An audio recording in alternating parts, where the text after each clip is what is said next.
Assalamualaikum warahmatullahi ta'ala wabarakatuh. Alhamdulillah. Alhamdulillahi rabbil alamin. Assalatu wassalamu ala ashrafil anbiya'i wal mursalin. Sayyidina wa maulana Muhammadin wa ala alihi wa sahbihi ajma'in. Amma ba'du. Yang pertama-tama dan yang paling utama, marilah kita panjatkan puji syukur kita kehadiran Allah Subhanahu wa Ta'ala yang telah melimpahkan rahmatnya kepada kita semua, sehingga pada hari ini kita dapat berkumpul di tempat ini yang insya Allah penuh barokah. Salawat dan salam kita haturkan pada junjungan Nabi kita, yakni Nabi Muhammad sallallahu alaihi wasallam. Berdirinya saya di sini untuk menyampaikan sebuah kultum yang berjudul Takwa Sebaik-baik Bekal Hidup di Dunia dan di Akhirat.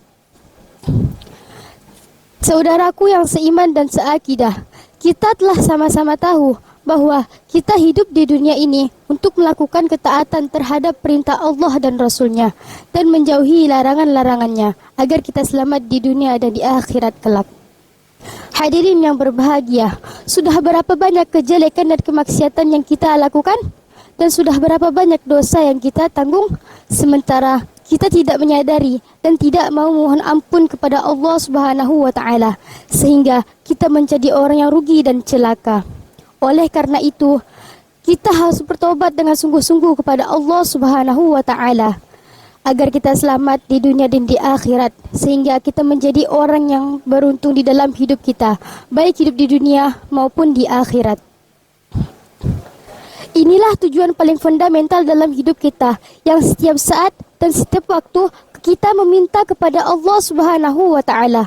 Allah tidak menciptakan manusia di dunia ini kecuali diperintahkan untuk mengabdikan diri kepadanya, sebagaimana yang telah disebutkan dalam kitab suci Al-Quran, Quran Surah Az-Zariyat ayat 56 yang berbunyi, A'udzu billahi minasy syaithanir rajim. Bismillahirrahmanirrahim.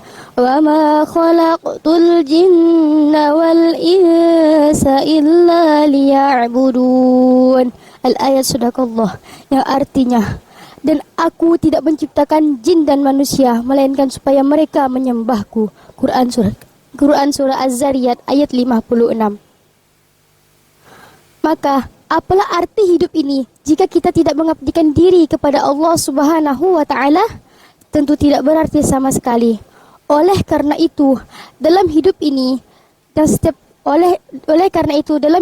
hendaklah kita mencari bekal untuk di akhirat dengan iman dan takwa. Karena sebaik-baik bekal untuk kebahagiaan di hidup di dunia dan di akhirat adalah takwa.